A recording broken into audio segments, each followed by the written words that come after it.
الإله الذي القرآن قد نزل منه ابتدائي وأرجو عنده النزلا سبحان رب كريم جاد لي كرما بأن ألازم قرآنا هداه جلا من كان لله كان الله جل له ومن توسل بالماحي له قبلا الله صل بتسليم بلا عدد عليه بالآل والأصحاب والفضلاء وبعد mbokki jullit yi mbokki taalibe yi ñu ngi leen di nuyu ci nuyoob lislaam di assalaamu aleykum wa rahmatullahi taala wa barakaatu di am mbégte lool di teew fii ci jotaay bu sell bi.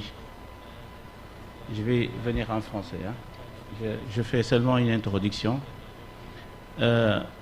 Di am mbégte lool di bég lool ci sunu sang yi ñu fi fekk ñu taaral jotaay bi ñu am ci mbégte lool mbokki taalibe yi kenn ku ci nekk ñu koy nuyu di ko ziyaar di jaajëfal nag daayira Ansaar ñi ngi def liggéey bu am solo te sunu mbokk sunu xarit Sëriñ Mbay Géey Mbay ak ñi mu ko àndal di ci liggéey boobu ak léegi yàlla def tamit ma nekk ci ak moom di ko ci jàppale bu baax ci xalaat yi ak ci organisation bi ak ci lépp loo xam ne daal aju na ci wàllu xam-xam ndax sëñ Mbay dafa nekk koo xamee ni dafa fonk xam-xam fonk boroom xam-xam xëy na sax xëy na sunu boroom subhaanahu wa taala looloo tax mu di ko dimbali di ko jàppale ci liggéey bi ndax mission bu difficile la yàlla dafa def sax ni am na téere boo xamee ni maa ngi koy bind ci diaspora bi téere bu yaatu lay doon defe naa Brescia gi am na ci wàll bu yaatu ci biir téere bi ci ni ñu implanté kër Serigne Touba gi ak histoire kër gi ak li ci aju lépp ak tamit doxalinu taalibe yi ci tasaare njàngalinu Serigne Touba.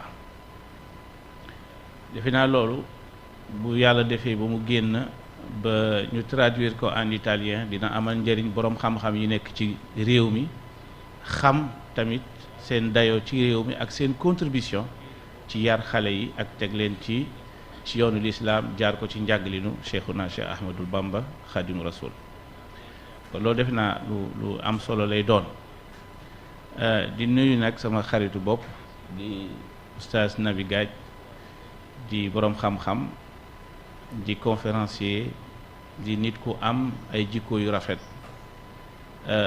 saa yu ma defee waxtaan walla ma def conférence walla ma génn dans les médias chaque fois daf may yónnee audio walla mu yónnee ma message di ma jaajëfal kon kooku ku fonk xam-xam la ku bëgg xam-xam la ndax ci la nekk di ci xëy di ci gont di nuyu ñëpp di nuyu aussi soxna Alice ñi nga xamee ni moom moo war a traduire incha allah waxtaan wi xam naa niñ ko bëgg a tërale rek mooy su ma waxee tuuti may ko mu tënk bu ko defee mu traduire après ma wéyalaat xam naa noonu mooy gën a jàppandi ci moom ndax su ma waxee lu yàgg day dem ba xëy na dootul mën a tënk li ma bëgg a wax lépp xam naa kon noonu la ñu juboo di nuyu sëñ Kébé la defe naa Mbeng sëñ Mbeng ba nuyu bu baax a baax di am mbégte donc voilà sans plus tarder la thématique d'aujourd'hui a été choisie par Daïra Ansar qui ne vient pas de moi, à savoir le mariage mixte en islam, rupture ou richesse. Le mariage mixte, c'est quoi? C'est le mariage entre deux personnes d'origine différente. Deux personnes d'origine différente, selon les cultures, les traditions. Ce mariage-là a existé depuis l'aube de l'islam. Nous savons tous que Othman ibn Affan qui est le troisième calife du prophète Mohammed alayhi salatu wassalam, il avait épousé une chrétienne qui s'appelle Naïla bintul Farafisa. Naïla. Naïla qui signifie en arabe un cadeau. Nawal. Serigne Touba parle de ce mot plusieurs fois dans ses khasaïd. Qui était une chrétienne. Nous savons également que Huzayfatul Yaman, un grand compagnon, qui est le confident du prophète alayhi salatu wassalam, qui gardait les secrets du prophète et qui connaissait les hypocrites de Médine un par un. Il avait la liste des hypocrites de Médine. Lui aussi, il avait épousé une juive. Il avait épousé une juive. Et lorsqu'il a épousé cette juive, c'était à l'époque de Omar ibn al-Khattab. Donc je parle tout doucement pour que Madame Alice puisse noter. Donc, Huzayfa avait épousé une juive. Et lorsqu'il l'a épousée, c'était à l'époque de Omar ibn al-Khattab, le deuxième calife. Et Omar lui envoie une lettre en lui disant de divorcer, en lui recommandant, en lui donnant un ordre. Il lui dit, tu dois divorcer de cette juive. Et nous savons tout à l'heure, et nous allons élucider cela tout à l'heure, est-ce que c'est légal d'épouser une juive ou une chrétienne, ou même une polythéiste, ou même, on va dire, une femme athée en islam. Est-ce que cela est possible ou pas? On va un peu scruter cette question et développer là-dessus. Alors, lorsque Omar a envoyé cette lettre à ce grand compagnon, qui n'est pas n'importe qui, comme je viens de le dire, c'est quelqu'un qui a de la connaissance, c'est quelqu'un qui était le confident du prophète alayhi salatu wassalam et qui connaissait tous les hypocrites de Médine. Et qu'est-ce que Huzayfa a fait? Est-ce qu'il a obéi directement? Non, il n'a pas obéi. Il a dit à Omar, est-ce que ce que tu me demandes de faire, est-ce que c'est haram? C'est pour cela que je dois divorcer ou quoi? Est-ce que ce que je suis en train de faire, qui m'attaque ni nga ni ma fase ko, est-ce que dafa haram moo tax nga digal ma fase ko wala lu xew? Ndax man li ma jàpp ci sama xel mooy lu dagal la. Donc pour Huzayfa, c'est licite d'épouser une femme chrétienne ou juive. Mais pourquoi Omar ibn al-Khattab lui donne un ordre de divorcer? Alors ici, il y a certains, surtout prédicateurs, qui vont vous dire c'est légal d'épouser une chrétienne ou une juive, mais c'est déconseillé. C'est-à-dire, dañ ko sib. Am na ñuy wax lo. Mais si on regarde bien les versets et les hadiths et les contextes surtout, car un verset ou un hadith se comprend selon son contexte. Si on met le texte hors de son contexte, on aura un sens peut-être différent. Et c'est pour cela, si on lit ce qu'a dit Omar ibn al-Khattab, il a dit « Inni akhafu an yaqtadi bika al-muslimun » Pourquoi je te demande de divorcer? Car je crains que les musulmans, les hommes musulmans, t'imitent, vont faire la même chose que toi.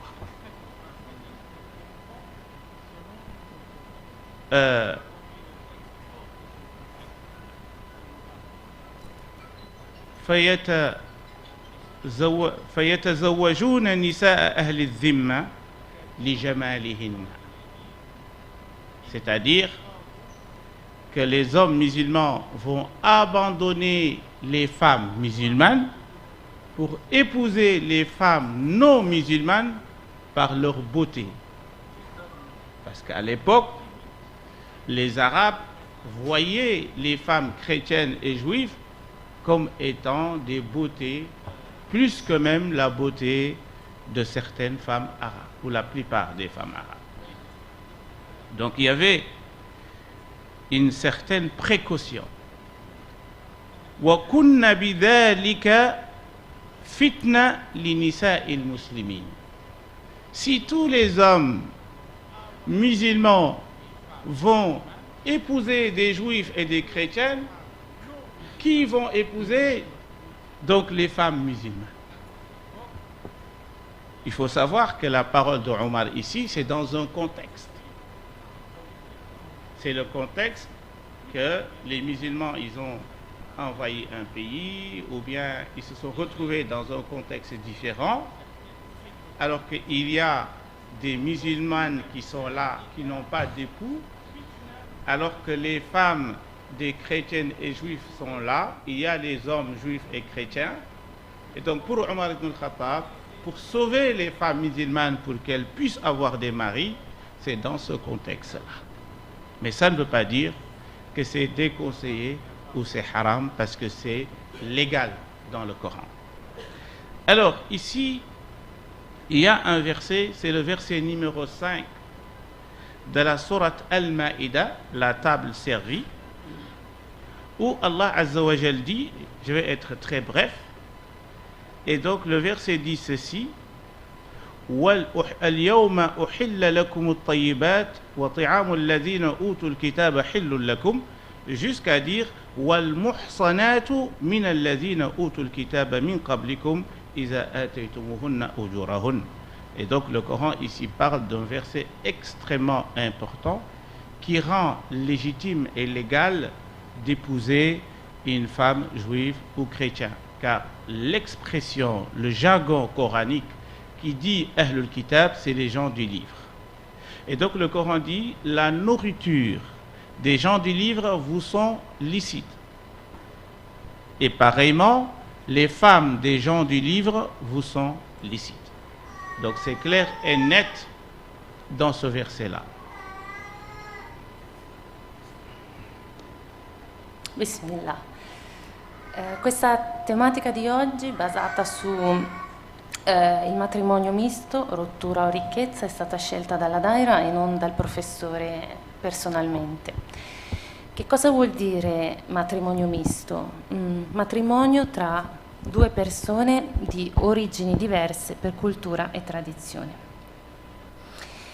Questo tipo di matrimonio risale a proprio le origini dell'Islam. Già il terzo califfo, il profeta sallallahu alaihi wasallam, aveva sposato una cristiana.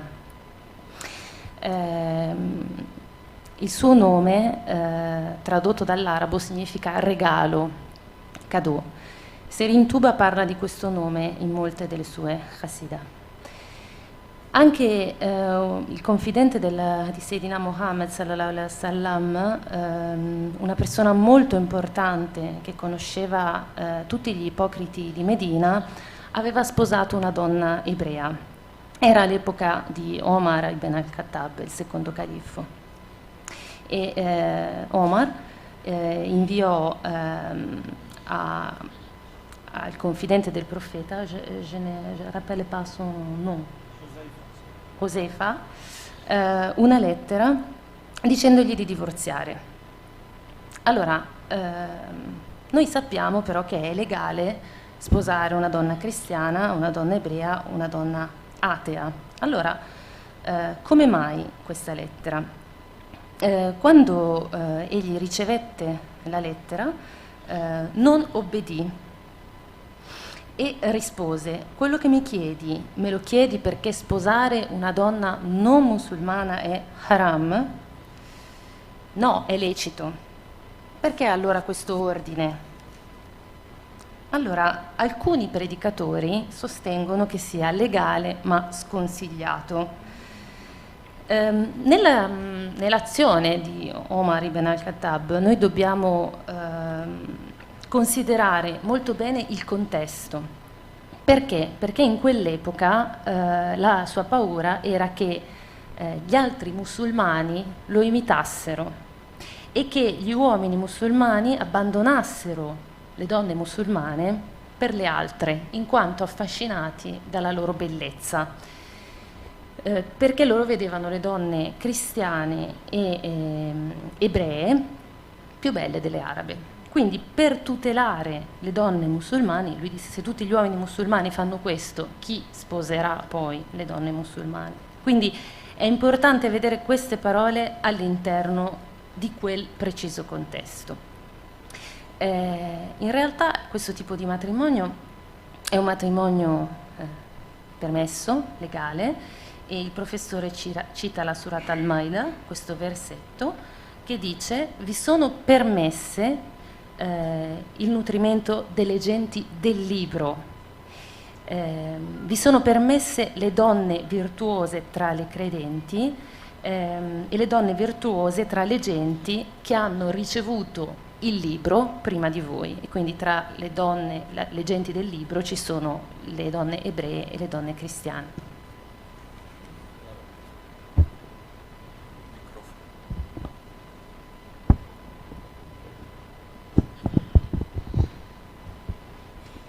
Voilà, gracias. Voilà. Alors, nous savons également que Bilal ibn Rabah, Bilal l'Africain, l'Abyssinien, il avait également épousé deux femmes, une de la tribu de Kinana et une autre de la tribu de Quraysh. Donc la première s'appelait Hind, Hind al-Khawlaniya. C'était la première épouse de Bilal, Bilal qui est noir. La deuxième épouse de Bilal fut Hala bint Auf, qui est la sœur d'Abdurrahman ibn Auf, le grand compagnon qui fait partie des 10 personnes que le prophète alayhi salatu wassalam a dit qu'elles iront au paradis. Et donc, on a Bilal, on a Othman ibn Affan, on a Huzaifa. Mais on a également le prophète alayhi salatu wassalam lui-même. Il avait épousé Mariatul Qibtiyya, qui était une copte, mais qui s'est convertie à l'islam. Plus proche de nous, Serigne Touba Khadim Rassoul avait épousé une Mauritanienne qui s'appelle Fatima, et il a eu des enfants, à savoir Serigne Ibrahim Mbacké. Et donc, un mariage mixte, c'est un mariage de deux cultures ou bien de deux origines surtout différentes. Et donc, ça fait partie de la culture mouride, ça fait partie de l'islam, ça fait partie également de notre vie. Et il faut tenir compte également que lorsque Serigne Touba nous disait Inni ukhatibu an-nasara turran fi ardihim li maliki murtarra, cela ne signifie pas seulement que les mourides qui viennent du Sénégal vont tenir un discours devant des occidentaux. Ça signifie également qu'il y aura dans le futur une mixité, un mélange de cultures, car n'oubliez pas que Serigne Touba avait demandé que Dieu fasse de lui un motif de bonheur autant pour les blancs que pour les noirs. Waj'alni bishra al-humri wa soudi. Fais de moi un motif de bonheur, de joie, autant pour les noirs que pour les blancs. C'est-à-dire que la mission de Cheikh Ahmadou Bamba était universelle. Et lorsqu'on parle d'universalité, les couleurs, les différences, tout cela se dissout, disparaissent. Et donc c'est très important de savoir que le mouride qui est un occidental ou le mouride du Bawal, à partir du moment qu'ils ont fait le djebelou, ils sont pareils devant Serigne Touba. Il n'y a pas de différence. Et ça, c'est fondamental. Et c'est pour cela, et nous allons voir, les conseils que Serigne Touba va donner, et j'ai été stupéfait, étonné de revoir une petite qasida qui est Wasiyatou Penda Diop, le testament ou les conseils que Serigne Touba avait donné à une dame qui s'appelle Penda Diop. En analysant ces vers-là, en fait, je me suis retrouvé dans ce thème d'aujourd'hui. Et c'est fondamental. Et donc, ce qui est le plus important à retenir ici, c'est que le Coran nous dit « Ya ayyuhan nas, inna khalaqnakum min dhakarin wa untha, wa ja'alnakum shu'uban wa qaba'ila li ta'arafu, inna akramakum inda Allahi atqakum » Ce principe, il est islamique de base.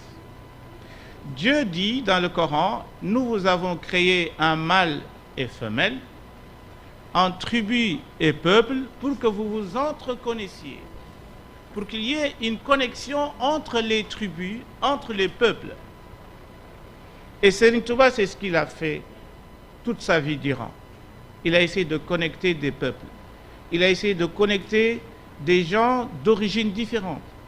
Et même au sein du Sénégal, des gens issus de cultures ou de traditions différentes, Serigne Touba a essayé de mettre tout le monde sur le même pied d'égalité. Que tu sois de caste, Niéno ou Gor ou je ne sais pas quoi, donc Serigne Touba a essayé de mettre tout le monde sur le même pied d'égalité. Et il le dit dans son ouvrage Nahju Qada il-Hajj, il dit Bihima yafdulu man qad fadula la bintisabihi ila man qad i'tala. Il dit c'est le savoir, la connaissance et la préséance, c'est-à-dire la bonne conduite, le bon comportement. C'est par ces deux éléments que quelqu'un peut être considéré étant au-dessus de l'autre. C'est ce que dit le Coran. Inna akramakum indallahi atqakum. Le meilleur d'entre vous, c'est celui qui est plus pieux. Le plus pieux est meilleur. C'est pas parce que je suis du Bawal ou du Ndiambour, ou bien d'Italie ou d'Espagne ou d'Amérique, c'est cela qui fera de toi quelqu'un de meilleur. Pour être meilleur, il faut exceller dans ton comportement et dans ta conduite. Et nous verrons tout à l'heure que ce comportement ou cette conduite qui va déterminer ce rapport ou cette relation, ce mariage, cette union entre deux personnes de cultures différentes.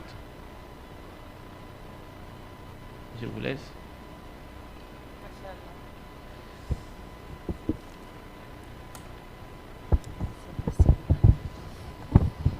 Il professore fa altri esempi di Sahaba che hanno sposato donne di altre culture, come Bilal, l'Abissino, che aveva sposato due donne, una della tribù di Kinana, non so se si dice così, e una dei Quraysh, ma anche Sayyidina Muhammad sallallahu alaihi wasallam ha sposato una donna copta convertita.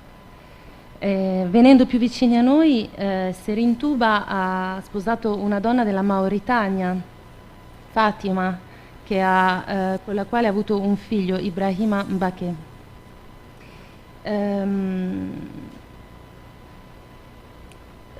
Bisogna tener conto che quando Serigne Touba diceva i murid devono tenere un discorso davanti agli occidentali, non parlava solo di tenere appunto un discorso davanti agli occidentali, ma anche di creare un mélange di culture, come si dice, un insieme sì, di culture. E disse che Dio faccia di me motivo di gioia per bianchi e neri. La sua missione universale è proprio questa, che i colori spariscano. Un murid occidentale e un murid nato in Baol, appena fanno Jebulu, sono a tutti gli effetti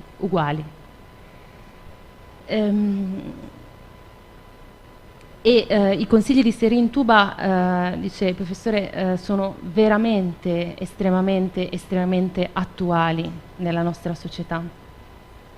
Il Corano, dice, parla di questo principio islamico di base. Allah ha creato femmine e maschi, tribù e popoli diversi, perché si possano incontrare. E Serin Tuba, proprio nella sua missione, ha cercato di fare questo, cioè di unire le culture, di unire i popoli. Quello che fa la differenza è la conoscenza e il buon comportamento. Il migliore tra di voi è il più pio, non c'entra niente la provenienza. E per essere migliori bisogna eccellere appunto nel comportamento, ed è proprio da questo aspetto del buon comportamento che viene poi determinata una buona riuscita all'interno del matrimonio misto.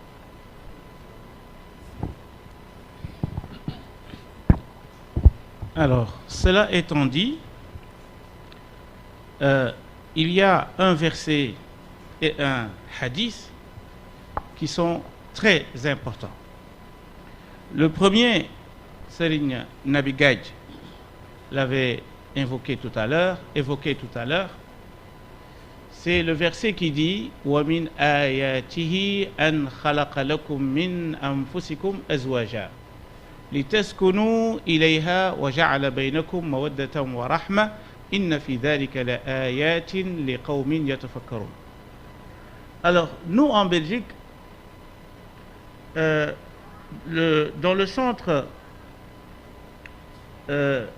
où je travaillais, on avait réfléchi sur ce verset-là. Et on avait fait une longue méditation sur ce verset parce que le verset nous y invite. Le verset nous invite à la méditation. Le verset dit quoi à la fin? Il dit Inna fi dhalika la ayatin liqawmin yatafakkarun. Après avoir parlé du mariage, il a dit ceux qui vont comprendre le mariage et ceux qui vont réussir leur mariage, c'est ceux qui réfléchissent et qui méditent sur le mariage avant de se marier. Écoutez bien. Inna fi dhalika la ayatin liqawmin yatafakkarun. C'est-à-dire que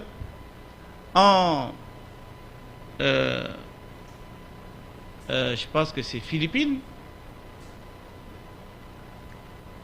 pour se marier, il faut faire une formation, il faut avoir un diplôme.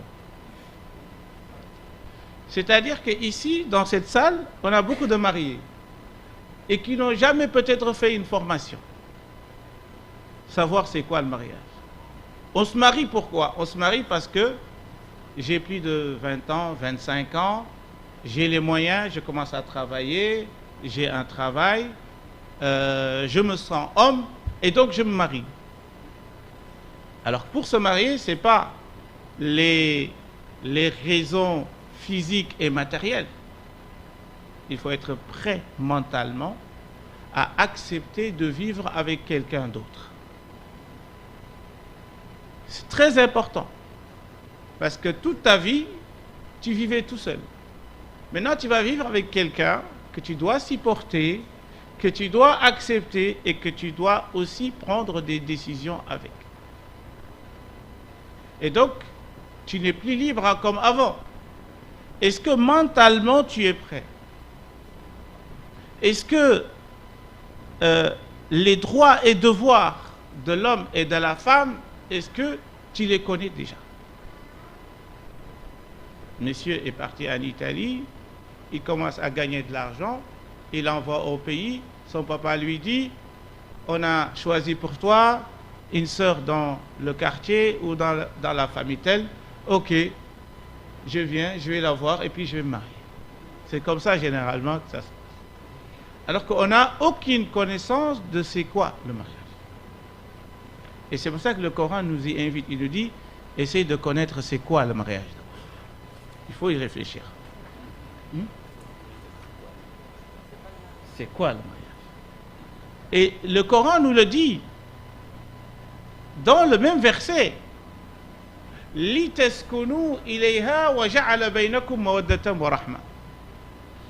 C'est quoi le rôle de la femme et c'est quoi le rôle aussi de l'homme? Le Coran le résume. لِتَسْكُنُوا إِلَيْهَا, c'est la recherche de la tranquillité et l'apaisement. Ça doit être garanti par la femme dans le foyer. Al-Soukoun, c'est la tranquillité et l'apaisement. وَجَعَلَ بَيْنَكُمْ, maintenant il parle des deux. Mawadda wa rahma. Mawadda c'est quoi? Et rahma c'est quoi? Certains vont penser que mawadda c'est l'amour. Alors que c'est beaucoup plus profond que ça. Al-mawadda, ce n'est pas le mahabba. Al-mawadda, c'est l'amour qui est basé sur des actes. C'est pas le fait de dire je t'aime, mais le fait de concrétiser cette phrase avec des actes. Illa al-mawadda fi al-qurba. C'est le fait de soutenir la famille, de les aider à être donc engagés en action et en acte. Et généralement, le mariage mixte a toujours des problèmes à ce niveau-là. Parce que nous, les Africains, nous, les Sénégalais, on n'a pas l'habitude de dire à sa femme « je t'aime ». Da ngay gis koo xamee ni am na jabar ba am ñeent fukki at musul jàkkaarloo ko ni ko dama laa nopp musu ko wax. Léegi nag ça pose un problème pour un occidental. Parce que moom da koy bëgg di dégg donte ñun suñu jigéen ñi aussi dañ koy bëgg di dégg mais ñun ni ñu yaree ak ni ñu demee c'est compliqué. Donc c'est très difficile lorsque on est avec une femme occidentale. Il faut essayer de connaître l'environnement occidental pour savoir ce qui va plaire à ton épouse et ce qui va la déplaire. Très important. C'est une connaissance, c'est du savoir. Et donc c'est fondamental. C'est pas parce que on t'a proposé une et tu vas aller l'épouser, mais il y a toute une connaissance, une culture à essayer de connaître. Et ce qui est plus important dans le verset et qui est fondamental, c'est que, et je le dis souvent dans mes lives que je fais dans un institut en France, parce que cette année, on avait choisi aussi une thématique sur le mariage pendant le Ramadan. Le verset dit wa min ayatihi. Allah commence le verset en disant que le mariage est un miracle de Dieu, est un signe de Dieu. Comme le prophète alayhi salatu wassalam, il a fait l'ascension, il a fait le voyage nocturne, c'est un miracle, n'est-ce pas? Le mariage est pareil, est un miracle, est un signe. Wa min ayatihi an khalaqa lakum min anfusikum azwaja. Al-aya, c'est le miracle, c'est le signe. Et donc, moi j'imagine quelqu'un qui va dire à sa femme et qui se regardent tous les deux et se disent, est-ce que on est conscient qu'on est un signe de Dieu? Très important. Est-ce qu'on est un signe de Dieu? Pourquoi?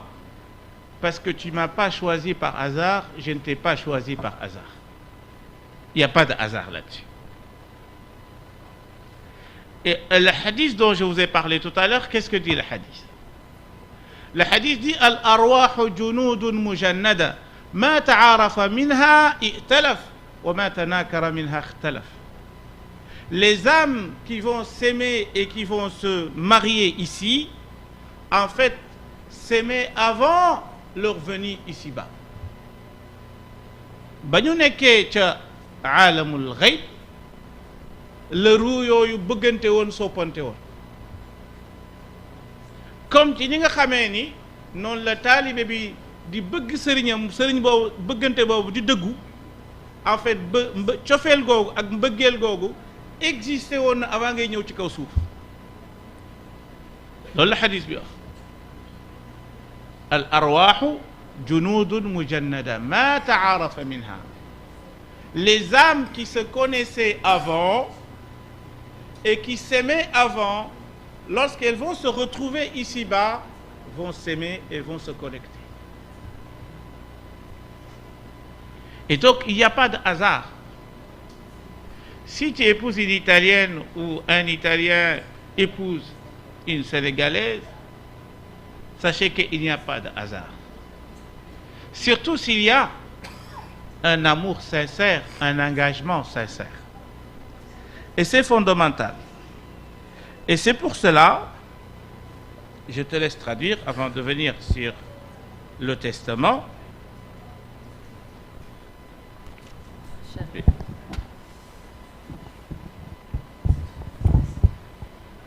Il professore continua portando due esempi, uno è un versetto e l'altro è un hadith.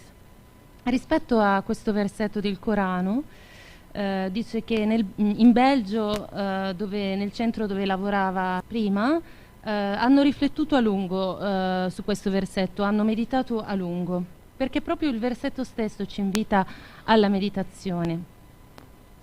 E dopo aver parlato di matrimonio, dice quelli che avranno una buona riuscita, i matrimoni che avranno una buona riuscita sono quelli nei quali chi si sposa ha meditato sul matrimonio prima di sposarsi. Quindi è necessario fare una formazione prima di sposarsi. Lui dice perché ci si sposa? Non per ragioni fisiche e materiali, ma bisogna essere pronti mentalmente a vivere con qualcuno, perché prima si era da soli, ora c'è qualcuno da sopportare, c'è qualcuno con cui prendere decisioni, quindi bisogna appunto essere pronti mentalmente. Fa un esempio di uno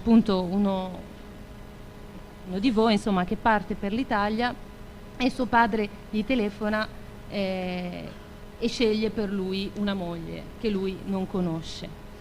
E questa è un po', diciamo, una tradizione.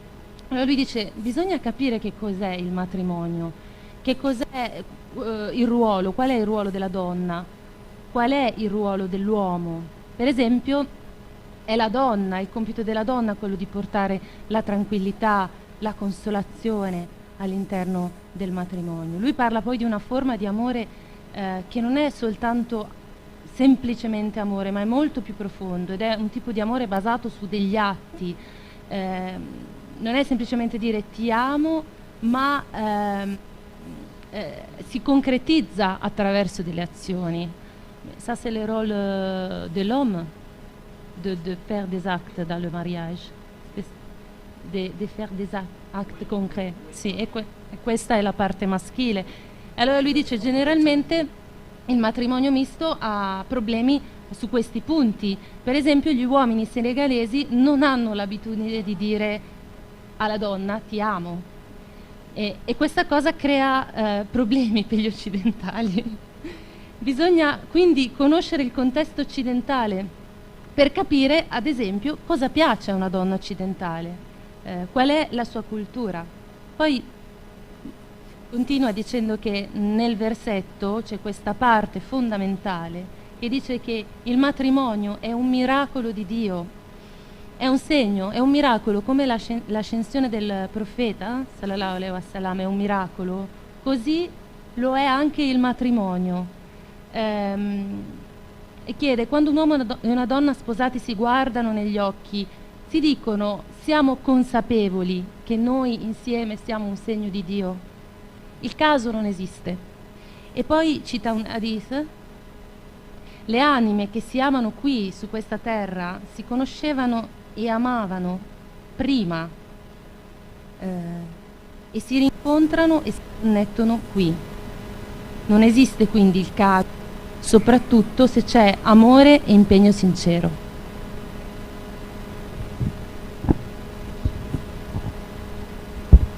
Masha'Allah.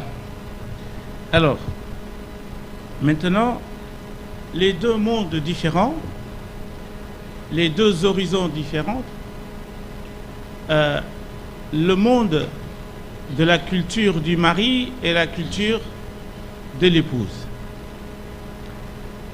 Lorsque le Coran nous dit « li ta'arafu », c'est dans ce sens-là. C'est-à-dire que tu dois faire un effort pour connaître ton conjoint ou ta conjointe. Il y a un effort à faire. Et il y a un vers dans lequel Serigne Touba dit « Doumi ala tawbati bishtihad wa la tamili li siwa rashad » C'est un vers incontournable pour toute personne qui se marie. Doumi ala tawba. Alors quand on dit Doumi ala tawba, c'est si on traduit littéralement, le sens sera tellement restreint, mais ici on verra que Serigne Touba nous parle d'autre chose. C'est la remise en question de manière permanente. Tu fais le repentir, pourquoi? Parce que tu regrettes l'acte que tu as posé. Et donc tu dois te remettre en question pour ne plus répéter cela. Donc ici, il ne s'agit pas seulement, lorsque Serigne Touba dit perdure, fait la repentance, le repentir de manière continue et permanent, cela veut dire que dans un couple, il y a une remise en question de manière permanente. Il ne faut jamais penser que c'est moi le parfait et l'autre est imparfait. Il y a une remise en question de part et d'autre. Et c'est ça qui fait que le mariage marche. En Wolof, il y a un proverbe qui dit ñaar ñoo gis ñu ànd rek xamal ni am na kenn kuy muñ. Chaque fois que tu vois deux personnes qui s'entendent bien, on dit que ce sont des amis, ils s'aiment bien, dans le fond, il y a un qui supporte l'autre ou une qui supporte l'autre. Dans le fond. Yaa ngi koy jéggal ay rëcc rëccam, yaa ngi koy comprendre, ñu ngi lay tooñ yenn saa yi ngay muñ, et cetera. Loolooy tax ànd bi mën a yàgg. Et donc c'est très important. Et c'est pour cela, Doumi ala tawba bishtihad. Il a ajouté le mot ishtihad. C'est-à-dire, tu dois faire des efforts. Ishtihad, ça veut dire faire des efforts. Ishtihad, dans le texte, c'est faire des efforts pour interpréter le verset. L'ishtihad, c'est faire des efforts de manière permanente dans le mariage. Il n'y a rien qui est acquis. Et on dit qu'un mariage, c'est comme un jardin qui a toujours besoin d'être arrosé. Même à l'âge de 80 ans, le mariage doit être toujours arrosé. Parce qu'il n'y a pas un âge où on n'a pas besoin d'affection et d'amour. Et donc c'est très important. Certains qui se marient, après 10 ans, 15 ans, 20 ans, il n'y a plus de toilette interne, il n'y a plus de compliments, il n'y a plus d'habillement correct dans le foyer. On se délaisse, on s'abandonne. Et cela également crée des divorces. C'est très important. Amul benn moment boo xamee ni ci couple bi war nañoo bàyyee ko parce que ak loo màgg ci ay at toujours soxla nga affection ak amour ak yërmande. C'est très important. Dafa am, il y a une anecdote, oui.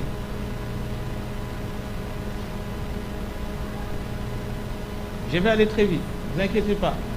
Je suis en train d'écourter le texte. Alors, il y a un monsieur qui avait son épouse.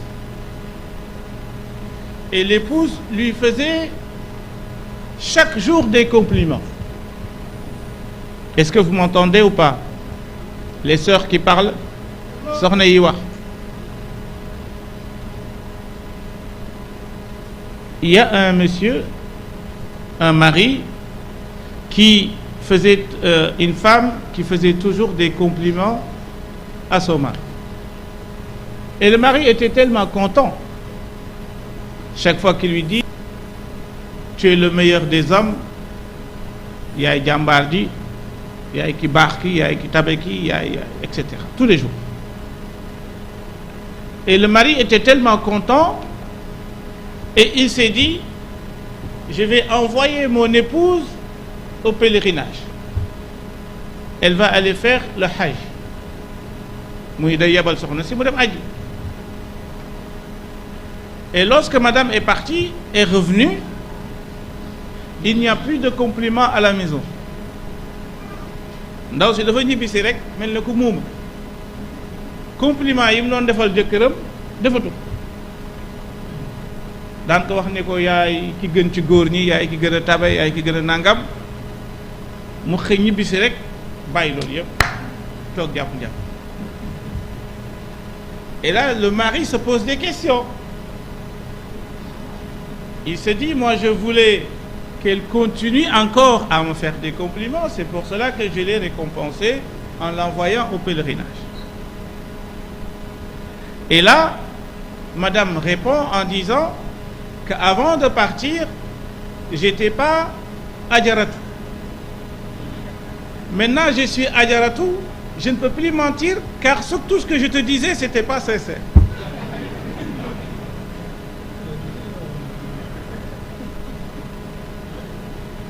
mu ne ko avant may dem ajaratu laa woon du ma woon ajaratu donc mënoon naa wax lu dul dëgg loo xam ne gëwuma ko léegi comme dem naa Màkka ba jëw mënatuma wax lu dul dëgg léegi nag li ma la doon wax lépp jàppal ni dara nekkutul.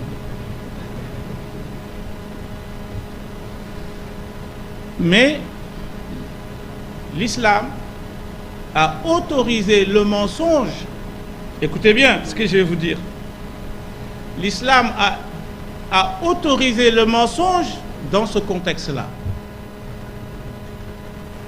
nga xool sa jabar ni ko yaa dàq ci jigéen ñi doonte gëmul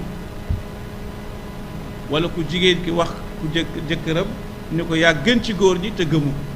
L'islam dafay encouragé nga def lool. Parce que lu tax pourquoi vous avez compris? Parce que au fur et à mesure de dire ça, tu finiras par y croire. C'est très important. La répétition est très importante dans la psychologie de la personne. ñi nekk ci buntu bi. Et donc, c'est les deux endroits où l'islam t'autorise de mentir. Mais dans le bon sens. Et la deuxième, on va dire, autorisation, c'est lorsque tu veux réconcilier entre deux personnes qui ont un différend. ñaar ñoo xam ne dañoo xuloo nga bëgg leen a jubóole bu la neexee nga dem wax ca lu dul dëgg bu fekkee ni ñàkk wax dëgg googu dana leen jubóole mën ngaa dem ni kële kay day ba mu demee ci moom wax ak moom nee na moom jàppalu la dara nee na seytaan rek a dox seen diggante bu ngeen gisee toog waxtaan di ngeen jubóo te fekk kee nee la man bëgguma ko sax gis waaw su ma sañoon du ma toog ak moom mais yow li nga koy wax pour defar moo tax kooku l'islam autorisé mooy ñaari ngeen baal ma kàcc yi nga xamee ni l'islam da ko autorisé maanaam nga wax loo xamee ni dëgguwul ci yow waaye nag dëggu na ci yow parce que la nga ca jublu mooy defar. La deuxième autorisation, c'est lorsqu'on est en train de concilier entre deux personnes qui ont un différend et tu viens dire à l'autre l'autre t'aime beaucoup et t'apprécie beaucoup, même si ce n'est pas le cas. C'est dans un but de les réconcilier. Et donc c'est très important dans la vie des couples mixtes de savoir qu'est-ce qui plaît à l'autre. Parce que ici, Serigne Touba le dit même, il dit fa'alami la yanju ahad min adhabillahi hatta yatruka arba'ata ashya. Personne ne sera épargné du feu de l'enfer s'il n'abandonne pas ces 4 choses. Kenn du mucc ci mbugalub sunu borom fekk bàyyiwul ñeenti mbir yi. bi ci njëkk mooy lan mooy al-kadhibu mooy wax lu du dëgg. Fii huna ici ce que Serigne Touba veut nous dire ici, c'est le fait de ne pas être véridique. Si tu n'es pas véridique, tu n'es pas sincère, tu ne peux rien construire. Et dans un mariage mixte ou dans un mariage homogène, qui n'est pas mixte, la sincérité qui est à la base. Il faut être sincère dans ton engagement, il faut être sincère dans tes sentiments. C'est très important. Et c'est pour cela que le fait de faire ce qu'on appelle l'ostentation, l'ostentation dans le mariage, ça tue le mariage. Et c'est quelque chose qui est tellement subtil qu'on ne peut pas remarquer rapidement. Quelqu'un qui n'est pas véridique dans sa démarche et dans son engagement, c'est difficile de le détecter. Mais lorsqu'il sera détecté, c'est fini. C'est-à-dire que, d'après l'autre, on a découvert ton visage, on sait qui tu es, et donc tu ne peux plus rien faire pour que tu puisses retrouver ta crédibilité. C'est très important, la sincérité. Et c'est pour ça que le messager d'Allah, Muhammad alayhi salatu wa salam, a dit « Inna ash-shirka la akhfa fi hadhihi al-ummati min dabib an-namlati as-sawda ala as-sakhrati al-malsa fi dhulmati al-layl » Il a dit la non-sincérité chez une personne n'est pas facile à détecter parce que c'est quelque chose d'intérieur. Il a dit c'est comme une fourmi melentaan bu ñuul bu taxaw ci kaw xeer wu ñuul ci guddi gu lëndëm. Une fourmi noire sur un rocher noir dans une nuit. Vous avez compris? La non-sincérité, une fourmi noire qui est assise sur un rocher, une pierre noire dans la nuit. Donc, nit ku sincère, la personne qui n'est pas sincère, non la mel. Kii ngistal non la mel. Du neex a xam, du neex, mais toutefois que nga xam ni nii la mel pare nga ci moom. te loolu bu ko kenn xasee détecté ci sa moroom rek couple bi yàqu na.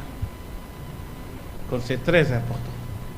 Surtout ceux qui se marient avec d'autres personnes d'une origine différente. Si toutefois que madame ou monsieur détecte que tu n'étais pas sincère, tu t'es marié parce que tu voulais des papiers, tu t'es marié parce que tu voulais un endroit à dormir, ou bien, je ne sais pas, quelle raison d'autre, là, c'est terminé. Et je vous parle, parce que je suis un acteur également de la diaspora. Et pour ceux qui ne le savent pas, je suis également un médiateur de couple. Dans mon travail quotidien, je fais de la médiation des couples en Belgique. D'ailleurs, un des plus célèbres connus. Et donc, c'est fondamental de savoir que la non-sincérité dans notre engagement, ça peut tout détruire. Et le deuxième point que Serigne Touba évoque, c'est al-kibr, c'est-à-dire l'orgueil.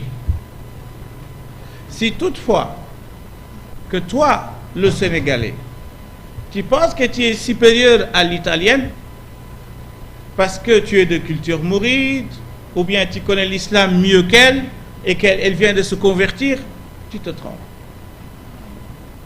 Et si toutefois qu'elle détecte cela en toi, ça crée également des problèmes.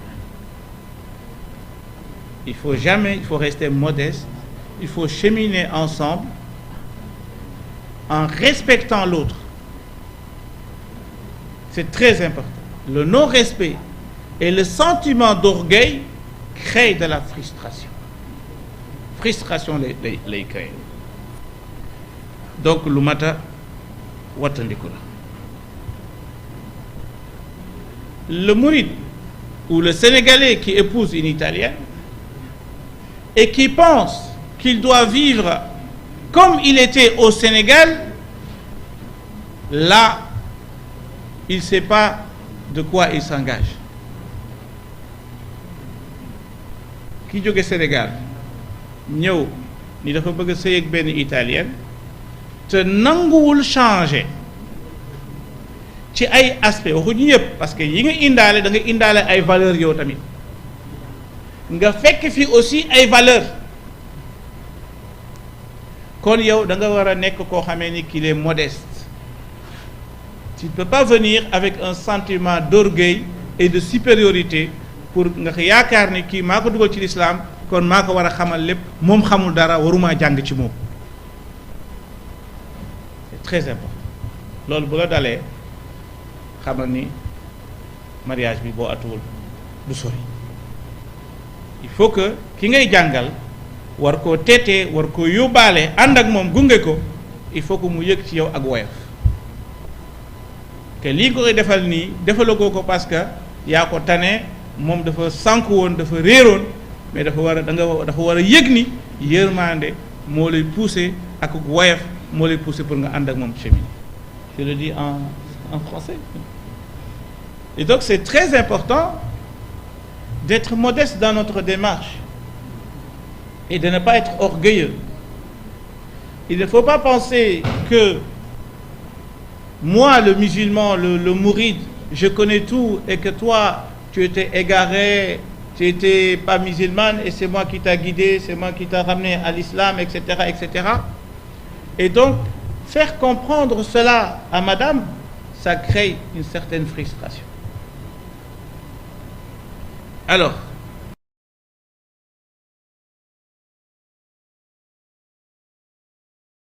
très vite,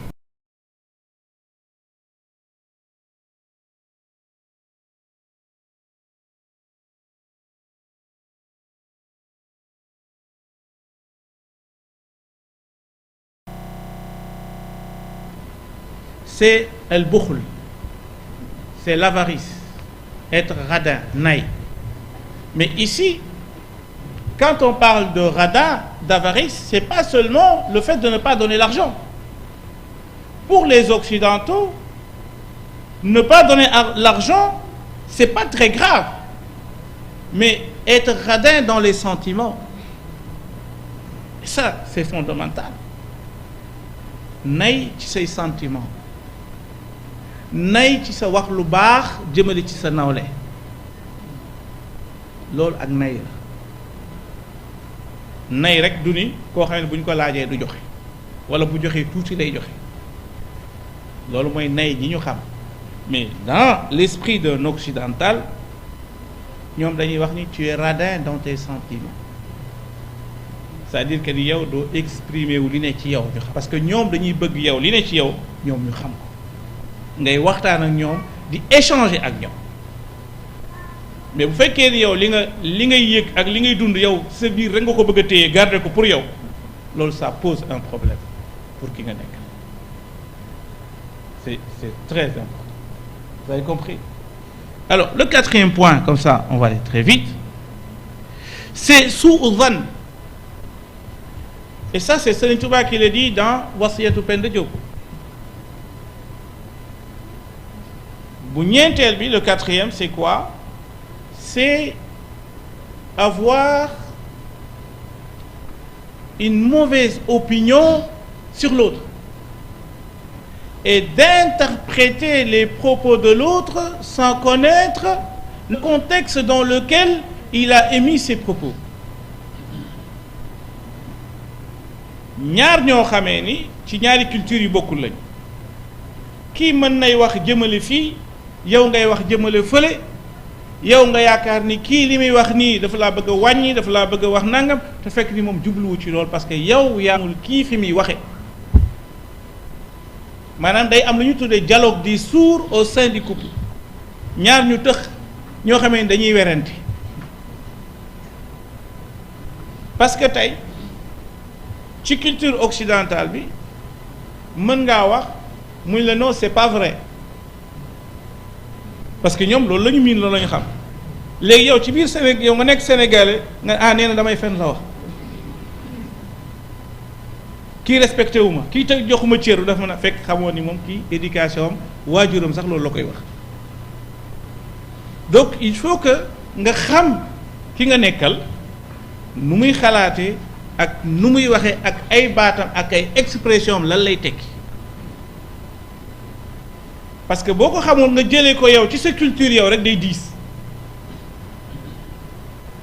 et donc yooyu mata bàyyi xel la moo tax Serigne Touba wax ni foofu suu zan ñaaw njort te waroon a rafet njort ci moom parce que yaa ko jël comme soxna war a am rafet njort ci moom léegi yow au lieu que nga xool li muy wax nga jéem koo comprendre ci environnement bi muy waxee mais yow li nga ci xam rek mooy lii la wax rek nii laa ko dégg kon nii laay agir bari na ñaar ñoo xamee ni déggoowuñu parce que tout simplement dañoo déggoowul ci ay wax duñu déggoowuñu dans les faits mais ci wax ak ci communication la ñu déggoo kii bu waxee jëmale ne kii déggee ko ne le parce que moom ci culture am boo waxee lii lee lay tekki kee tamit am na nooy waxee mu yëg ni yow mii da nga ko bëgg a imposer parce que ñun ci wolof am nañ ko nag mais duñ ko jëfandikoo mooy des formules de politesse tey ji ab français laa wax boo ko ni woon tey ji jottali ba lii te waxoo ko s'il vous plaît maanaam mere na la àdduna ak àllaaxira ab français laa wax de un français tu lui dis monsieur donnez-moi ça nga wax ko noonu rek mais du la ko jox naan mais il se prend pour qui il me donne un ordre xam nga wala fii sax léegi dañu sëñ bi nga baal ma jottali ma lii te pourtant boo ko di woon sëñ bi doo ma jottali lii ça fait pas de mal amul problème mais ab français tey nga wax ko loolu rek àdduna moom taxaw na parce que dans le tu te prends pour qui lu tax nga may jox ordre nga ñëw fekk ab français mu taxaw nga ñëw ni ko tu es qui wala nga ni ko tu vas où pour moom xamoo ko xamuloo waroo ko tutoyer da nga ko war a vous da nga ko war a vouvoyer maanaam vous nangam am formule boo xam ne moom ngay waxee ak moom léegi bu fekkee ni yow loolu yëpp xamoo ci dara yow li nga xam rek mooy ñëw nga ci dëkk bi yaa ngi móodu daje nga ak kenn ngeen takkante yàlla boole leen yow booy wax fekk moom jéemu laa comprendre ni xamul ni yow xamoo seen culture yow tamit nga am modestie xamul culture am ngeen di jéem a xool ngeen di comprendre bu ngeen ko defu rek sëy ba fu muy jëm du sori. Voilà, vous avez compris le dernier point? Oui, allez-y, donc je vais vous laisser traduire. Et je pense que sur ça, on va terminer juste avec le dernier point. Je le répète. Vous avez compris? Le quatrième.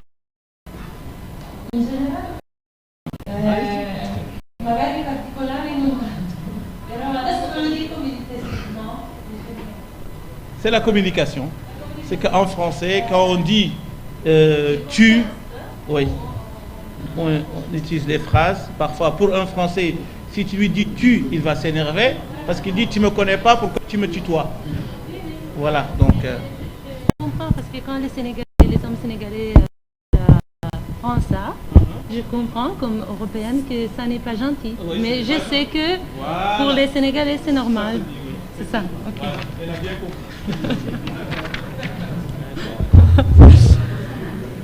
Quindi, velocissimamente, due mondi, due orizzonti diversi. Cultura del marito, cultura della sposa. Invece di fare uno sforzo per conoscere il congiunto. C'è un verso importantissimo di Tuba che dice l'importanza di mettersi in discussione in maniera costante all'interno del matrimonio. Pentiti in modo permanente. Questo è fondamentale all'interno di una coppia. Mai pensare che uno sta dalla parte della ragione e l'altro no. Il fatto di mettersi continuamente in discussione permette al matrimonio di funzionare. Ogni volta che vedi due persone che vanno d'amore d'accordo, in realtà in fondo c'è uno che sta portando più dell'altro, c'è uno che sta facendo questo istihad, che appunto è normalmente lo sforzo del giurista per capire un versetto, e questo va riportato, questo sforzo, all'interno proprio del matrimonio. Il matrimonio è un giardino che ha sempre bisogno di essere annaffiato, anche a 90 anni. Alcuni dicono che dopo 20 anni di matrimonio finiscono i complimenti, finiscono le gentilezze, ci si abbandona un po' nella quotidianità, e questo crea i divorzi. Il professore racconta un aneddoto. C'era un signore che aveva una sposa e questa sposa ogni giorno gli faceva dei complimenti. Il marito era molto contento e ogni volta lei gli diceva sei il migliore tra gli uomini. Il marito era così contento che inviò la sposa al pellegrinaggio alla Mecca, e quando lei tornò dal pellegrinaggio smise di fargli i complimenti. E allora il marito si fece delle domande: ma io l'ho mandata a fare il pellegrinaggio perché volevo che continuasse a farmi questi complimenti e adesso lei ha smesso. La risposta fu che prima di partire non era stata sincera, ed ora che era tornata non poteva più mentire. Poi il professore ha usato una parola particolare per dire sincera che adesso non ricordo, comunque sì. Ok, sì. L'Islam in realtà ha autorizzato le bugie in questo contesto. È molto importante la ripetizione, per esempio, di complimenti per la psicologia della persona. Allora, quali sono le situazioni in cui l'Islam ti autorizza di mentire? Una è questa, quando appunto fai dei complimenti, e l'altra è quando ti ritrovi in mezzo a due persone, le devi consigliare con l'obiettivo di riconciliarle. Allora a questo punto puoi, diciamo in italiano, indorare la pillola, ecco. È molto importante nelle coppie sapere cosa piace all'altro. Serin Tuba dice: nessuno sarà risparmiato dal fuoco dell'inferno se non abbandona quattro cose fondamentalmente: la bugia, quindi sincerità nell'impegno e nei sentimenti. Se si perde la credibilità nel matrimonio, il matrimonio è finito. La non sincerità spesso non è facile da scoprire, perché è qualcosa che sta dentro di noi, è qualcosa di interiore, è come una formica nera che è seduta su una pietra nera nella notte. Questa immagine fa capire com'è difficile a volte comprendere, no? Non c'è totale sincerità nelle intenzioni. Soprattutto nel matrimonio misto, la totale sincerità, che comprende il fatto di non avere interessi per documenti, per avere un alloggio, perché se l'altro si rende conto di essere, tra virgolette, usato, il matrimonio è finito. Il professore dice questo perché anche lui è attore dentro la diaspora e in Belgio mediatore culturale per le coppie, quindi si occupa di questo. Il secondo punto che cita Serin Tuba è l'orgoglio. Se tu senegalese pensi di essere superiore come cultura, come conoscenza della religione, perché tu uomo hai guidato tua moglie nella religione, crei una fazione e nel momento in cui la donna se ne accorge questo crea seri problemi. Un senegalese che sposa una donna italiana e pensa di continuare a vivere come viveva in Senegal va incontro a dei bei problemi. Quindi è molto importante essere modesti e non essere orgogliosi.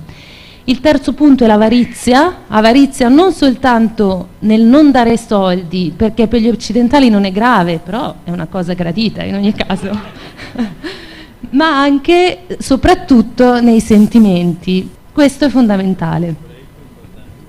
E il quarto punto, avere una cattiva opinione dell'altro, cioè interpretare i propositi, le intenzioni degli altri senza conoscere il contesto in cui sono stati formulati. Ad esempio quello che diceva prima, modi di fare, una persona ha un determinato modo di fare che deriva dalla sua cultura, io lo giudico male perché lo sto giudicando a partire dal mio vissuto.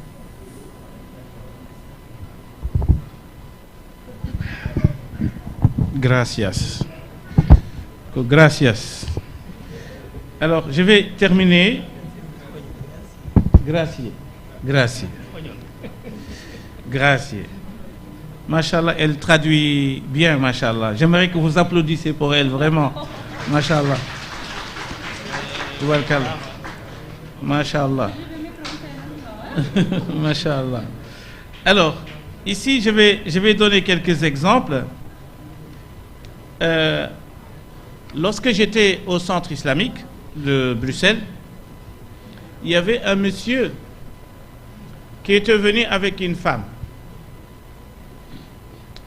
Et il voulait que la femme se convertisse à l'islam. Il a beaucoup insisté, mais la femme n'était pas encore convaincue parce qu'ils se sont rencontrés, il ne faisait pas encore longtemps. Et il l'a ramenée chez moi pour que je discute avec elle, pour essayer de la convaincre, pour qu'elle embrasse l'islam. Et finalement, après quelques séances de rencontres, elle a accepté. Je lui ai dit, de toute façon, tu ne perds rien. Est-ce que tu es chrétienne? Elle m'a dit, j'ai été baptisée chrétienne, mais je ne suis pas pratiquante. Tu es quoi alors? Elle dit, je ne sais pas. Je lui ai dit, mais on va faire ce qu'on appelle le pari de Pascal. Pour ceux qui connaissent un peu la philosophie, c'est que croire est mieux que de ne pas croire. Si tu crois et que tu arrives le jour du jugement dernier, on te dit qu'il y a un jugement, le paradis et l'enfer, tu ne vas pas perdre, tu vas gagner parce que tu vas entrer au paradis.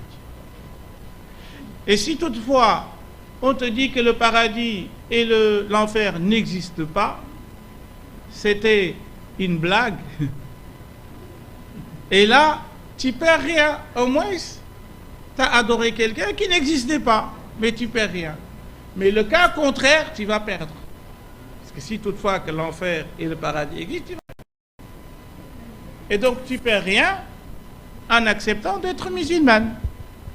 Et comme ça, tu seras en harmonie avec ton mari et il sera content et vous allez évoluer ensemble. Elle m'a dit, c'est pas bête. J'ai dit, ben ok, ben on va vous marier. Je les ai mariés, ils se sont mariés. Et puis quelques temps après, 1 an et demi, je pense, quelque chose comme ça, la femme est venue me voir dans mon bureau. Elle me dit, j'ai commencé à pratiquer l'islam depuis quelques temps et j'ai beaucoup aimé. Et maintenant, je veux divorcer. Qu'est-ce qui se passe? Il me dit, parce que mon mari ne prie pas à l'heure. Il n'est pas un bon musulman. Vous voyez? Et ça arrive. On fait entrer quelqu'un en islam et au fur et à mesure, la personne va être même beaucoup plus sincère que toi. Et finalement, elle ne te supporte plus. Parce qu'elle va voir que tu dis que tu es musulman, mais tu n'es pas sincère dans la réalité. Tu t'en fous, tu pries pas, tu jeûnes pas, tu fais des bêtises, tu trompes ta femme, tu fais que des bêtises. Et donc si elle voit tout ça, l'islam l'interdit et toi tu le fais, et qu'elle t'entraîne en l'islam, on lui dit que ça c'est haram, tu ne dois pas faire ça, elle essaye de faire ça, et toi tu fais le contraire, si elle est sincère, elle va demander le divorce. Et ça arrive. Et vice-versa également. Vice-versa. Il y a aussi des hommes qui ont épousé une Italienne, ou une Belge, ou une Française, mais par manque de pratique de l'homme, la femme, au lieu d'avancer dans l'islam, mais elle va même abandonner l'islam à cause de toi. Combien de gens qui ont épousé des non-musulmanes et qui ont fait tout pour qu'elle embrasse l'islam, et dès qu'elle embrasse l'islam, en voyant dans ton comportement, elle va se dire, si c'est ça l'islam, moi je ne veux pas de l'islam, je quitte. À cause de ton comportement. Et c'est ce que Jamal al-Din al-Afghani disait, qu'un non-musulman qui a embrassé l'islam, il a dit, Alhamdulillah, que j'ai embrassé l'islam avant de rencontrer les musulmans. Si j'avais rencontré les musulmans avant d'embrasser l'islam, je ne serais jamais musulman. Très important. C'est Mohamed Abdou qui raconte. Mais Mohamed Abdou, il était musulman. Il raconte ça par rapport à un non-musulman. Et donc, ce qui veut dire que il y a ce qu'on appelle la prédication par l'exemple.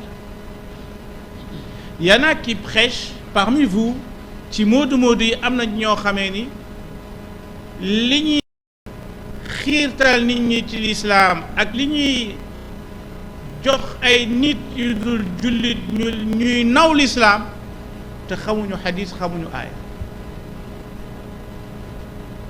maanaam ñooñu ni leen di ñu nekkul jullit ni ñu leen di nawee nawewuñ ko sax professeur Galaye Ndiaye mi nga xam ne xam na xadis yi xam aaya yi.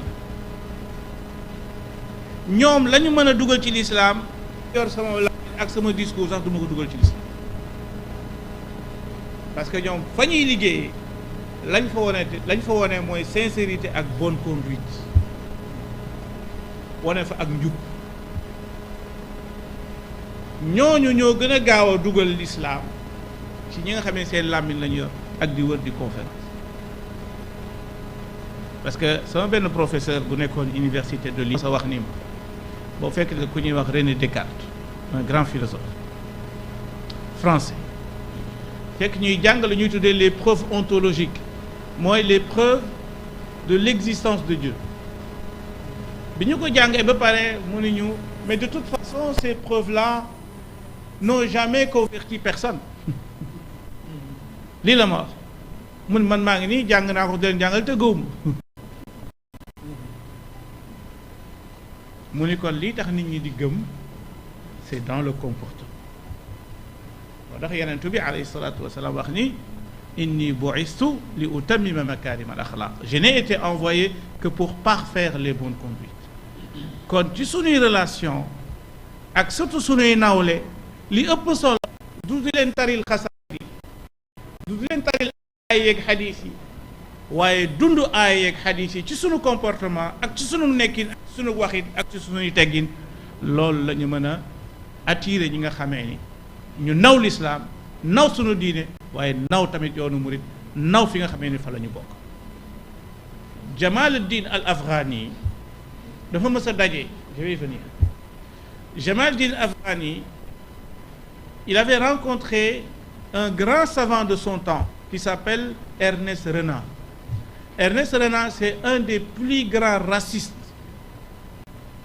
bind ay téere yu bari ci noir yi ci race blanche wane ne ñoo gën moom moo théorisé ci ñi théoriser colonisation ci la bokk ñu koy wax Ernest Renan. J'avais rencontré Jamaldine Afghani à Paris li ma lay wax ni c'est presque vers 1885 1886 maanaam jamono ji Sëñ Tuubaa di sanc Daaru Salaam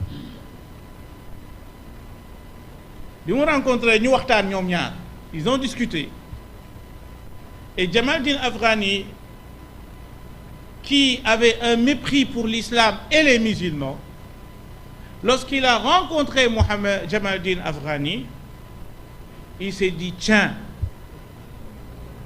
si ce cerveau-là a été construit par l'islam, à partir de maintenant je respecte l'islam.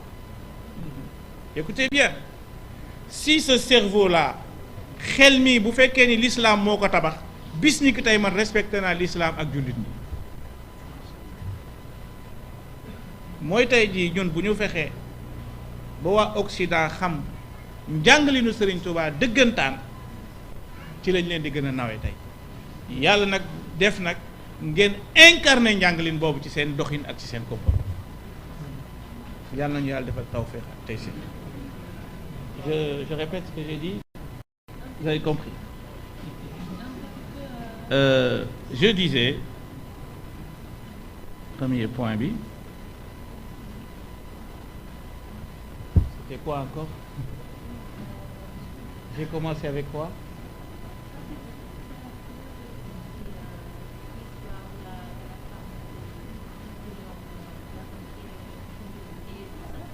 Oui, ça vous avez compris. Qu'est-ce que vous n'avez pas compris? Oui, en fait, Jamaldine Afghani, il avait rencontré un Français, un écrivain, donc vers les années 1885-86. Un savant français qui a théorisé même la colonisation. Il était tellement raciste. Il avait un mépris pour ça. Il n'aimait pas l'islam et les musulmans. Et lorsqu'il a rencontré Jamaldine Afghani, ils ont fait un débat très intéressant. Il s'est dit, si cet esprit-là a été construit par l'islam, je respecte l'islam et je respecte les musulmans. Parce qu'ils pensaient que les musulmans, ils ont seulement le Coran, ils lisent, ils récitent, ils n'ont pas de savoir, ils n'ont pas d'ouverture. Et lorsqu'il avec ce monsieur, il a compris que... Et moi j'ai fait le lien et j'ai dit, si les Occidentaux connaissent la pensée de Serigne Touba et qui est incarnée également par les mourides dans leur comportement et dans leur manière d'agir, cela sera une meilleure communication pour Serigne Touba et le mouridisme et notre culture sénégalaise. Voilà. Je vous remercie. Jërë ngeen jëf.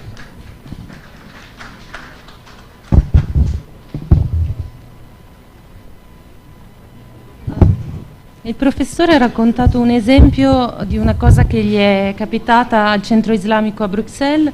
Un uomo andò da lui insistendo perché lei si potesse convertire. La donna non voleva convertirsi perché in realtà i due si conoscevano da poco.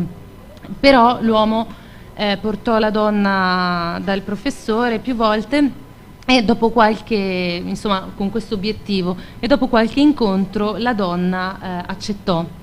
E il professore gli disse: non perdi niente, sei cristiana? Lei disse: sono battezzata ma non sono praticante.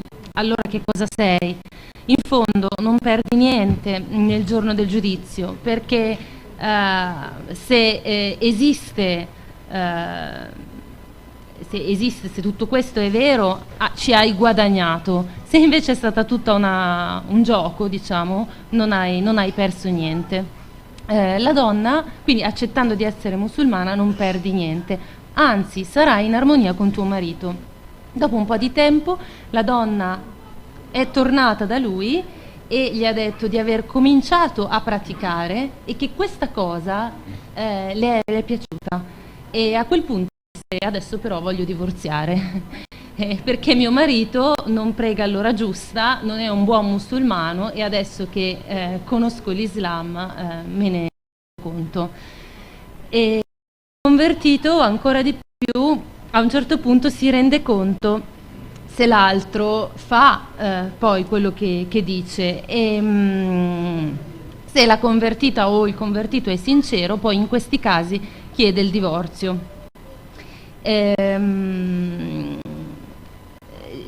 Ha citato appunto questo penso frase del profeta Muhammad sallallahu alaihi wasallam, se non sbaglio, di predicazione attraverso appunto l'esempio.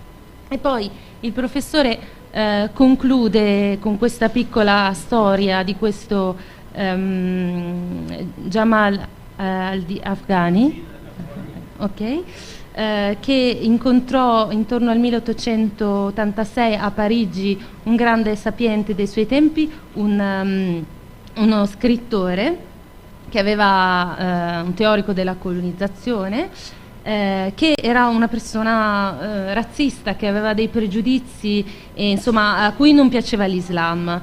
I due si sono parlati e questo scrittore disse dopo questo spirito e questo cervello, se effettivamente questo cervello è di un musulmano, io adesso rispetto l'Islam.